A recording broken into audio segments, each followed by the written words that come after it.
Hello, viewers. Welcome to Frontline Conversations, where we are keenly looking at some of the issues leading up to the Lok Sabha elections. Today, I'm very happy to have a conversation with Professor M.V. Rajeev Gowda. He is the candidate for Bangalore North Lok Sabha constituency from the Congress. The professor that I used, in his title comes from his stint as an academic, as a scholar. He was formerly a professor of economics and social sciences at the Indian Institute of Management in Bangalore, and more pertinently for us, headed the Congress's research department. In Karnataka, he heads the state's planning body, State Institute for the Transformation of Karnataka. In the past, he's been a Rajya Sabha member and is a familiar face as you're the spokesperson of the Congress. Thank you, Professor Gowda, for speaking to us amid a very hectic campaign. Right. Uh, Just a clarification: the planning thing is in the past. okay, Resigned. the state planning body. Yeah, I was the vice chairman of the State Planning Commission. Okay. Thank you for that clarification. So, um, considering your stature within the party and your work as a parliamentarian, perhaps you could have been renominated to the Rajya Sabha if you had chosen. So, why did you choose to jump into the heat and dust of a direct contest? Well, frankly, Vikhar, a direct contest is the true test of political legitimacy, and it's an opportunity to see and understand people's challenges and problems firsthand. And while the Rajya Sabha is a wonderful platform, I want to fight from the front.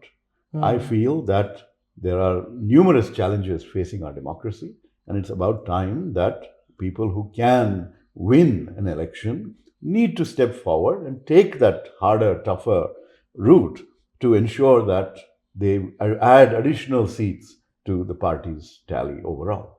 And that's why I'm here. I actually believe very strongly that there are numerous threats to our democracy right now. And we have to step forward and win seats and turn the tide.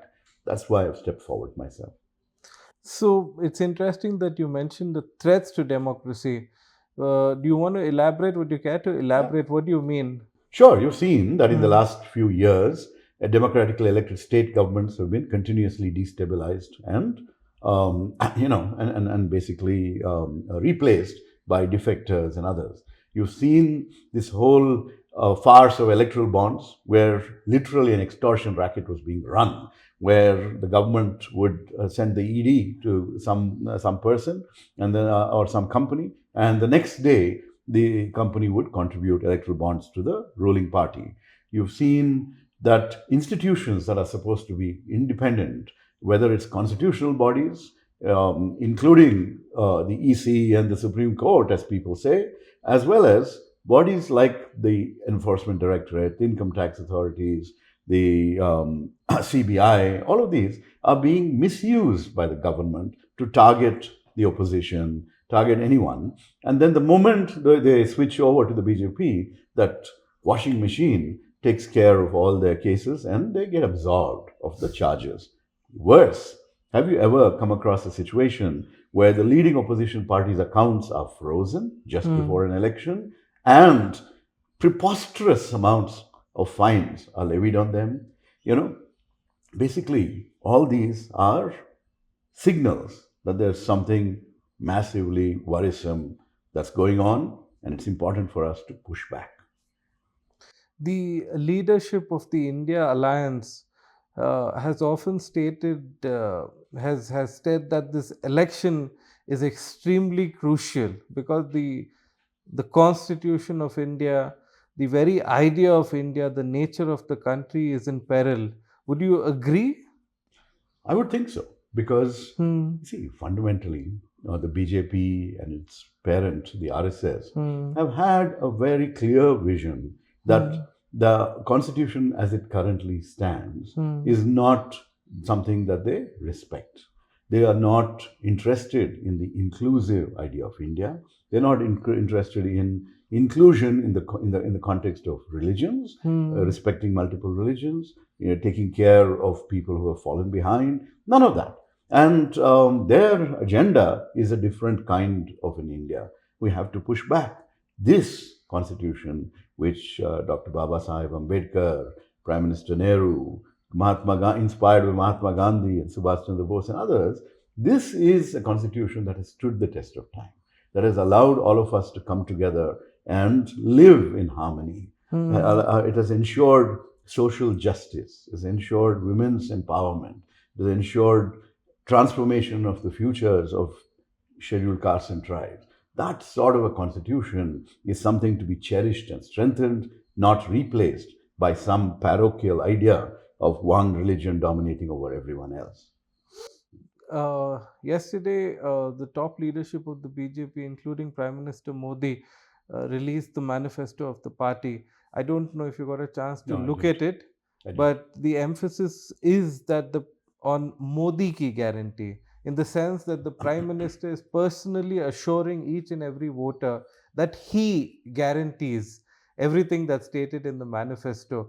What do you have to say about that, at least? Well, The Prime Minister's personal guarantee. what worth is the personal guarantee? Have the people of Manipur benefited from the Prime Minister's protection and intervention? Hmm. Have our borders in Ladakh been protected by any guarantee about securing our borders? Hmm. What has happened with the Prime Minister's statements on a continuous basis?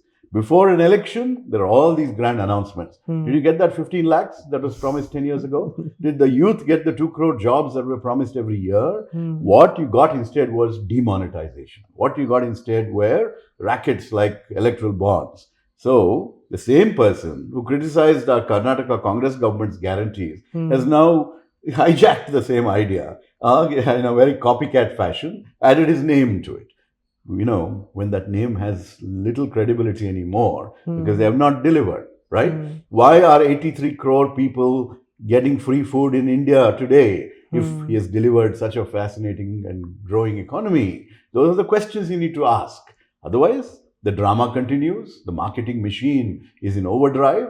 Please see through that and look at the reality. I wanted to ask you a nuanced question. I mean, Modi and the BJP, in a way, in his style, personalizes the election. Every candidate who's contesting, every vote that's going for the BJP is for Modi. Whereas uh, the Congress, for instance, the candidate has to convince the electorate that he's the right person. Uh, what do you think of this contrast in approaches when you reach out to the electorate? I think it's a very, very unfortunate development in democracy. It's Hmm. important for every member of parliament, every candidate, to appeal to voters on their individual track records, on Hmm. their individual visions, and that will help the people who vote for them hold them accountable. Hmm. Instead, what you get is a parliament of dummies, people who are unable to speak, who are frightened of their big lord and master. And in Karnataka, what have we seen? We elected 25 MPs from the BJP last time. Hmm. Not one of them opened their mouths when injustice was being done to Karnataka, when the Finance Commission's recommendations were not followed, when drought hits the state and funds for disaster relief are not released, when we ask for the Mekeda 2 project's environmental clearance and the central government blocks it. None of these guys have stood up and stated even once that the interests of Karnataka and our people need to be protected. We don't need dummies. We don't. Modi is not coming and fixing our problems. He's not standing up and fighting for our state. He's doing the exact opposite. Enough of these kinds of dummies. This time, people will want to vote for the candidate who is going to be accountable to them, who has a vision to transform their individual futures, their constituencies. That's what representation is all about. A hopeful sentiment, but we've seen over the past four elections, the voters in Karnataka have been preferring the BJP. Even your own constituency, Bangalore, I mean, the constituency where you're contesting, Bangalore North has been choosing a BJP candidate over the past four Lok Sabha elections. How will you sway the electorate this time? What is going to be so different? Well, people are tired of the concept of anti-incumbency. Of People are course. tired about people who have people are tired of people MPs who have let them down, who Hmm. have not paid any attention to development, who have not stood up for the interests of the state or our people. So people this time are fed up. You've seen that the BJP also has changed many candidates because they can sense that on the ground that people are upset with non-performing MPs. So, unfortunately for the BJP, they've sent another non-performer to Bangalore North. So, who faced go back slogans in her old constituency. So basically, people are not going to fall for these dramas again. What you're going to see is change, positive change in favor of me and my party. Think about that. Yeah, what did they get for voting for the BJP? Basically, at the state level, they got a party that took 40% commission on every project, which focused entirely on hijab and halal and issues that should not be subject matters of governance. It's interesting you mentioned your opponent. The Congress filed a complaint with the Election Commission that Ms. Karnataka, the Union Minister of State for Agriculture, is under the serious charges under the PMLA, Prevention of Money Laundering Act. Did the EC respond to your complaint at all? Neither the EC nor the government, the Prime Minister who I questioned on this issue, have responded. I mean, what sort of a democracy is it where someone facing a 44 crore money laundering charge, who is facing a case from the Enforcement Directorate of this government, who has filed a case against the same Enforcement Directorate, is made a part of the same government by a Prime Minister who claims to be above corruption, right? So basically, the level of destroying of democracy and democratic principles, allowing someone who is accused to get into the cabinet and then giving that person the opportunity to fix things, to destroy evidence, whatever else. It's a conflict of interest that is never allowed. That's why when there are similar charges brought against chief ministers, they resign and then they're put behind bars or something like that. Here, someone facing a 44 crore money laundering charge by the ED is made a minister in the BJP government. That's the kind of craziness that we have to deal with under Modi Sarkar. Ms. Karnataka is also known to be an aggressive Hindutva ideologue. Do you think that will have an impact on the electorate? Not at all. I think people are sick and tired of our religion being misused for political purposes. And along with that, if she had done something development-wise, people may have said, okay, let's give her a chance. At this point, people don't want to see city of Bangalore go up in flames. We have lived harmoniously. We want to be a productive city where who you worship and where you worship and how you worship is not something that's going to come in the way of our enjoying life together. My final question, Mr. Gowda. In Karnataka, the Congress seems to be focusing on two issues when they reach out to the electorate. One is the successful implementation of the 5 guarantees, and second, the injustice by the union government in the devolution of funds. The implementation, the impact of the 5 guarantees is tangible. But when you speak to voters in Bangalore North, I'm also a voter in Bangalore North, by the way. Anyway, go ahead. So I was just wondering whether you're able to communicate, because this is a little more trickier aspect, the injustice from the union government. It's not so straightforward to communicate to the voters. Let me explain, right? The 5 guarantees have really touched the hearts of people, the transfers have reached their bank accounts. So people know that we came up with these 5 guarantees because of price rise under Modi Sarkar, lack of income growth, and of course, lack of job opportunities for youth. That's why we've created these 5 guarantee schemes. And in addition, the central manifesto of the Congress promises 1 lakh per woman head of household under the Mahalakshmi scheme, proposes a right to apprenticeship for youth so that they can take their first step into the world of work. So all these are very easy to communicate because we've already delivered. It's making a tangible difference to people's lives.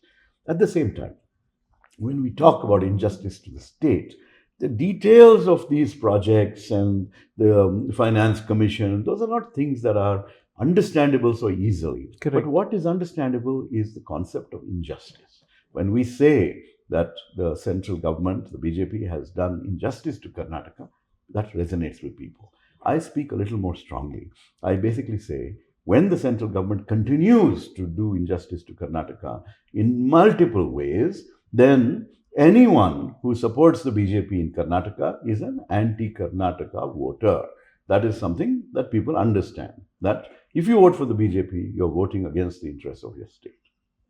Our Strong. state. That's a strong Yeah, statement, Mr. Gowda. that's how we Yeah. communicate these sorts of nuanced issues.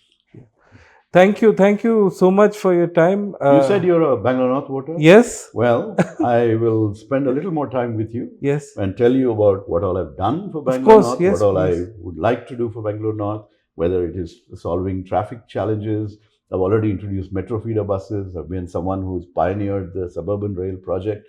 I'm working on a sustainable, inclusive development agenda with a different 15-minute city planning paradigm.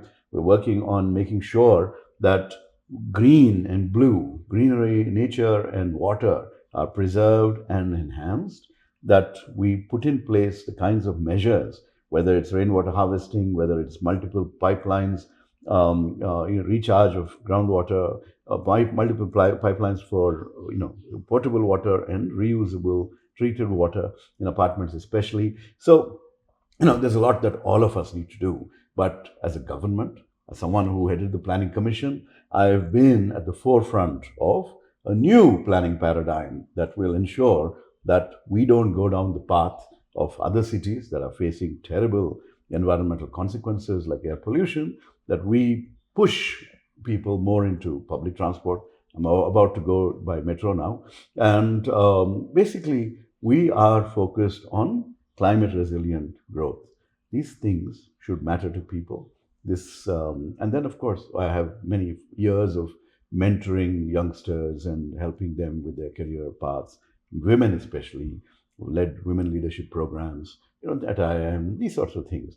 And then, if you want an MP who has the capacity and the knowledge and the commitment and the passion for public service to handle complicated policy issues at the national level, I'm your man. Thank you, Mr. Gowda, for your time, and best wishes, best of luck with your candidature. Thank you, Vikhar.